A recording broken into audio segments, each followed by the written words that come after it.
1994년 제가 캘리포니아 오렌지 카운티에서 목회하고 있을 때에 그거보다 조금 북쪽에, LA에서 북쪽에 노스리지라고 하는 타운이 있는데 이제 큰 지진이 거기서 터졌습니다. 그때 하이웨이도 이렇게 동강이가 나고 엄청난 지진으로 인해서 피해가 많았는데 그때 연세 드신 목사님 한 분이, 이번에 연세가 드셨는데 그 일제시대 또 6.25 사변을 다 겪으신 목사님이세요. 지진이 딱 터지니까 차에다가 식수를 잔뜩 실어가지고 그리고서는 교인 집들을 딱 방문하러 신방을 하신 거예요. 근데 어느 정도 지나가지고 이 소문이 그 지역에 쫙 퍼진 거죠. 그래서 그 교회 교인들 뿐만 아니라 다른 교회 교인들도 그 얘기를 다 듣고, 그때 우리 목사님은 어디 계셨냐 이렇게 나온 거예요. 이 목사님은 그렇게 자기 위험한 지역인데도 식수를 가지고 교인들을 다 돌보셨는데 그때 우리 목사님은 어디 계셨냐. 나중에 그 지역에 있는 목사님들 몇 분을 만나서 대화를 나눌 기회가 있었는데 참 난감했다는 거예요. 예? 그래서 제가 물어봤죠. 그때 어디 있었어? 그랬더니 아니 지진이 터지니까 정신없이 그냥 차를 가지고 빠져나가다 보니까 한참 가서야 교인들이 생각이 나더라는 거예요. 그래서 그 바람에, 지진 바람에 그 목사님, 사실은 여러분 아시는 분들도 계실 텐데 연로하신 차현애 목사님을 하고, 제가 시카고에서 이민생활 맨 처음 시작할 때 잘 알던 그 목사님이 소위 요래서 말로 하면 뜨셨죠. 리더십은 위기 가운데서 빛이 납니다. 평상시에는 그 사람이 그 사람인 것 같은데 위기에 봉착하게 되면 진정한 리더십이 드러나게 돼 있습니다. 위기 가운데 희생하며 섬기며 믿음으로 담대하게 나아갈 수 있는 리더십이 하나님을 신뢰하고 믿는 크리스천들의 리더십일진데, 형통하고 편안할 땐 별 차이가 없습니다. 그러나 위기에 봉착하게 되면 진정한 리더십이 드러나게 됩니다. 여러분과 저희가 살고 있는 지금 이 시대는 위기 상황에 봉착해 있는 시대입니다. 건강의 문제, 경제적인 문제, 한 걸음 더 나아가서 신앙의 문제, 우리가 기초로 삼고 있는 신앙, 하나님의 말씀, 하나님 중심의 이 믿음이 흔들리고 있는, 영적으로 너무나도 암울해져가는 시대에 우리가 살고 있습니다. 우리가 뉴스를 접하면 알죠. 한국도 그렇고 미국도 그렇습니다. 지금이야말로 진정한 리더십이 드러나게 되는 시기입니다. 저는 우리 장로연합회가 제3회 총회를 맞이하면서 하나님께서 이 시대에 기름 부어 세워주신 우리 장로님들이 이 위기 상황이기 때문에 오히려 더더욱 빛이 나는 리더십을 발휘할 수 있게 되기를 축원합니다. 필요합니다. 지금은 진정한 영적 리더십이 필요한 시대입니다. 세상적인 방법과는 달리, 세상의 지혜와는 달리 하나님의 능력이 나타나는, 하나님의 역사하심이 드러나 보일 수 있는 리더십이 필요한 시기를 우리가 살고 있습니다. 오늘 제목으로 제가 삼은 것이 위기를 극복하는 강한 리더십의 제목입니다. 오늘 말씀에는 우리 히스기야 왕이 하나님 앞에 기도하는 모습이 나옵니다. 이것은 히스기야 왕이 두 번째 이 아수르로 인해서 하나님 앞에 부르짖고 있는 기도의 모습입니다. 37장 앞부분에서 한번 기도하게 되었고요. 그때 너무나도 안타깝고 너무나도 좌절되고 절망적인 위기에 봉착하니까 그것은 옷을 찢고 굵은 베옷을 입고 여호와의 전으로 갑니다. 사람들을 보내서 하나님의 사람 이사야에게 우리를 위해서, 나라를 위해서 당신이 하나님 앞에 기도해 달라고 중보 기도를 요청을 했습니다. 위기를 한번 모면을 했는데 또다시 아수르가 협박을 해왔습니다. 히스기야는 다시 그 협박의 편지글을 손에 쥐고 여호와의 전에 올라갑니다. 그리고 그 글을 여호와 앞에 펴놓고 기도를 하는데 믿음의 기도로 하나님께 매달리게 됐습니다. 그는 간절히 부르짖기를, 하나님, 여기 편지가 있습니다. 이 편지는 우리를 모욕하는 것으로 끝나는 것이 아니라 하나님의 백성인 이스라엘을 모욕하면서 살아계신 하나님을 회방하는 모든 말들이 여기에 적혀 있습니다. 하나님 보십시오. 하나님 들으십시오. 간절하게 하나님 앞에 부르짖습니다. 그때에 히스기야의 기도는, 히스기야의 신앙은 오직 한 가지를 붙잡습니다. 하나님은 살아계신 하나님, 천지를 만드신 하나님 아닙니까? 물론 아수르가 워낙에 강해서 이 모든 이웃 나라들을 다 멸망을 시킨 것 맞습니다.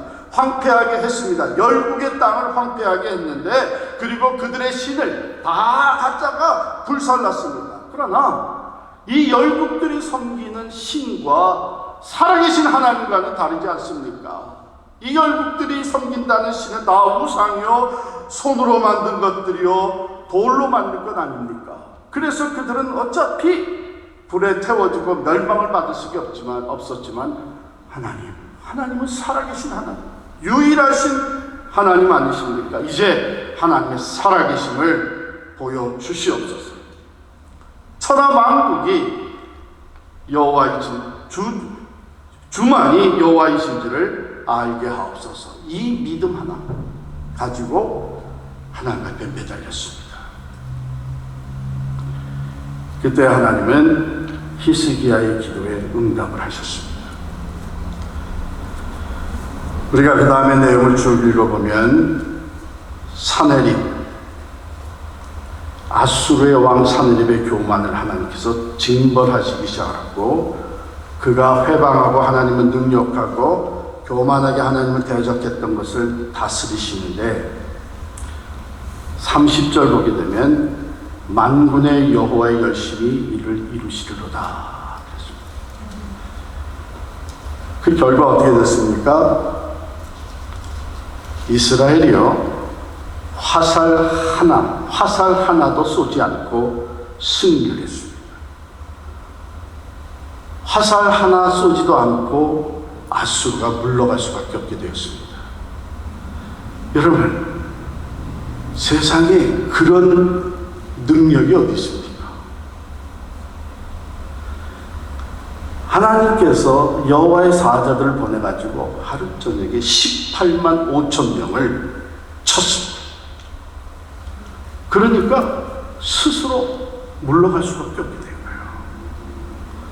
사내립은 고국으로 돌아갔습니다. 패배하고 아수르 고국으로 돌아간 사내립은 자기들이 섬기는 신 앞에서 암살을 당해 죽습니다. 산헤립과 히스기야,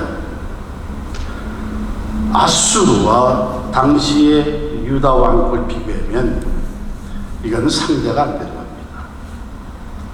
이미 아수르는 대강국으로서 열방들을 다 점령했습니다. 산헤립은 강한 병력을 가지고 누구도 감당할 수 없는 대국을 이루었던 왕입니다. 히스기야는 그나마 이스라엘이 북남으로 나누어져서 조그만 남쪽 유다 왕국의 왕이었습니다. 자기 힘으로는 도저히 감당할 수 없는 이 아수르의 군대 앞에서 그는 옷을 찢으며 고통스러워할 수밖에 없었습니다. 그런데 전혀 비교도 안 되는 이 두 사람 사이의 전쟁의 결과는 히스기야의 승리입니다. 화살도 하나 쏘지 않고 대승리를 거뒀습니다. 그가 가지고 있었던 리더십, 그가 가지고 있었던 무기가 무엇입니까? 기도예요. 여러분, 가장 강력한 사람은 전능자이신 하나님 편에 설 줄 아는 사람입니다. 내 힘이 아니라 하나님의 능력을 덧입는 사람이 가장 강력한 사람 아니겠습니까? 여러분, 이스라엘의 역사를 보게 되면 바로 기도의 능력으로 승리한 사건이 줄줄이 나옵니다. 사무엘이 블레셋을 물리칠 때에 미스바 성회를 하면서 거기서 회개 운동을 일으키며 기도할 때에 블레셋을 물리칠 수 있게 되었습니다. 그 외 모든 이야기를 보게 되면 하나님이 약속하신 대로 기도하는 사람들에게 하나님은 능력으로 함께 하셨던 것을 봅니다. 환난 날에 나를 부르라. 내가 너를 건지리니 네가 나를 영화롭게 하리라. 할렐루야.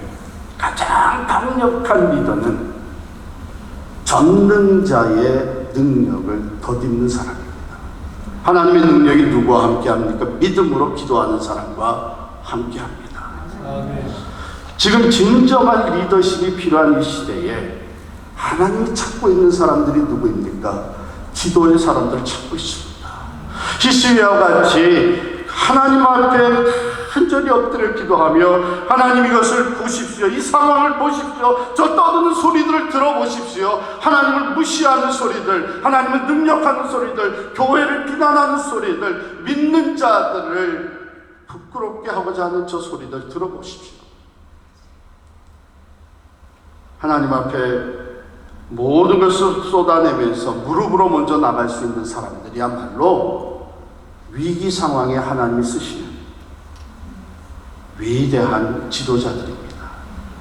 자기 경험, 자기 지혜, 자기 능력이 아니고 오직 하나님의 능력을 덧입을 수 있는 사람.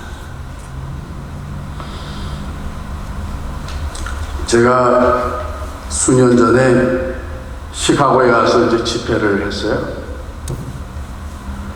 시카고에 어느 교회 가서 집회를 했는데 제가 원래 시카고 출신이거든요. 고등학교 때 시카고로 이민 가가지고 거기서 대학까지 졸업하고 직장 생활하고 결혼하고 애 둘 낳고 그러고 이제 신학교를 뉴저지로 왔었단 말이죠. 그랬더니 그러니까 이제 거기에 옛 친구들이 꽤 아직도 남아있죠. 이제 집회를 하러 왔다 그러니까 친구 몇이 호텔로 찾아왔는데 세월이 많이 지나가지고 다 거기 장로가 돼 있는 거예요. 그런데 다 각기 다른 교회 장로가 돼가지고 모였어요. 그러면서 얘기하는데 다 들어보니까 미안하지만 시카고 교계에 문제가 참 많은 거예요. 시카고가 미주에 있는 도시 중에서 이민교회 그 학교 목회하기가 가장 힘든 곳 중에 하나로 알려져 있습니다. 교회가 좀 성장하노라 하면 깨지고 또 깨지고, 그래서 1000명 넘어가는 교회가 벌써 있을 만한데 그게 없는 거예요. 좀 근처까지 갔다가는 또 깨지고 또 깨지고, 그래서 영적으로 상당히 어려워요. 그러니까 자연히 그리고 만난 이 친구들, 각 교회 장로님들이 장로가 되어 있는데 뭐가 문제고 우리 시카고는 이래서 안 되고 교회들이 뭐가 어쩌고 또 뭐 이런 얘기를 쭉 들었는데 제가 한참 듣다가 나중에 뭐라 그랬냐면 그래서 어쩔 건데 지금 들어보니까 다 맞는 얘기 같은데, 그래서 마냥 이런 얘기만 하고 앉아있을 건가? 적어도 하나님의 기름 부음을 받은 장로가 되었다면, 또 각 교회의 장로로 섬기는 너희들이 모였다면 뭔가를 해야 되지 않겠느냐. 그냥 이렇게 얘기만 하고 있을 건가? 그럼 어쩔 건데? 저한테 물어보더라고요. 야, 우리가 어떻게 하면 좋겠냐? 기도해야지. 지금 우리 힘으로 감당할 수 없는 영적인 이 타락이 이루어지고 있고 황폐해지고 있다면 이걸 우리 힘으로 어떻게 다시 회복할 건데? 하나님께 기도해야지. 그래서 우리 학생 때부터 친구들이니까 교회는 달라도 연합할 수 있지 않냐. 그럼 너희들부터 먼저 시작을 해서 한번 기도 운동을 펼쳐봐라. 이제 그런 대화를 나눴습니다. 왜냐하면 기도 외에는 하나님의 능력이 나타나지 않기 때문입니다. 연합이라고 하는 것은 매우 귀한 것입니다. 저도 그래서 할 수만 있으면 연합하는 것을 좋아하고, 또 하나님이 기회를 주시면 앞서서 연합하려고 하는 일에 사실은 솔선수범하기도 했었습니다. 그런데 중요한 것은 무엇을 위해서 연합하느냐가 중요합니다. 연합이 다 좋은 것이지만 그 연합이 무엇을 위해서 연합하느냐. 우리가 하나님의 나라를 위해, 이 위기를 타파해 갈 수 있는 영적 능력을 받기 위해 기도로 연합하고 믿음으로 하나가 되어지고 사랑의 섬김으로 연합할 때에 여러분, 우리가 상상할 수도 없었던 놀라운 하나님의 능력이 함께 하시는 줄을 믿습니다. 우리 뉴저지의 장로 연합회, 참 귀한 출발입니다. 하나님께서 이 연합을 기쁘게 보시고 히스기야에게 허락하셨던 기도의 영을 우리에게 부어주시고, 특별히 이 위기 상황 속에서 정말 하나님의 능력을 덧입어 교회들이 더 연합하고 이 지역사회가 영적으로 다시 살아나고 하나님이 기뻐하시는 영적 대각성의 운동이, 특별히 청교도 신앙 400주년을, 필그림의 400주년을 맞이하는 이 해에 이런 놀라운 영적 대각성의 운동이 일어난다면, 우리는 부족하지만 모든 장로님들이 다 연합해서 하나로 모인다면 그 숫자가 엄청나겠죠. 교회가 얼마나 많습니까? 그러나 그것이 되지 아니하고 소수가 모였을지라도 히스기야 한 사람이 기도할 때에 하나님께서 응답하신 것처럼 우리가 믿음으로 부르짖을 때에 하나님이 역사하실 줄을 믿습니다. 왜요? 하나님은 천지를 만드신 분이십니다. 하나님은 살아계신 분이십니다. 하나님은 전능자이십니다. 하나님이 기도를 들으시고 응답하시는 하나님이십니다. 우리 뉴저지의 우리 장로연합회가 우리가 모두 지금 겪고 있는 위기 상황 속에 놀라운 영적 리더십을 발휘하는 하나님 주신 능력으로 새로운 역사를 만들어 가실 수 있는 귀한 모임이 될 수 있기를 간절히 축원합니다. 기도하겠습니다. 하나님, 3년 전에 이곳에 장로연합회를 허락하신 것 감사합니다. 몸담고 있는 교회에서 충성을 다하며 기름 부어주신 대로 섬으로 섬김을 다해온 우리 장로인들, 이제는 또 교회를 뛰어넘어서 교단을 넘어서 연합회로 나아가고 있습니다. 하나님, 히스기야에게 허락하셨던 기도의 영을 우리에게 허락하여 주시고, 특별히 위기 상황 속에 참으로 하나님의 능력을 덧입는 우리들이 되게 하여 주시옵소서. 기도로 나아가게 하시고 하나님의 살아계심이 장로연합회를 통해서 선포되어지게 하여 주시고, 놀라운 변화의 역사들이 일어날 수 있도록 주님 능력의 장중에 붙잡아 사용하여 주옵소서. 예수님의 이름으로 간절히 기도하옵나이다. 아멘.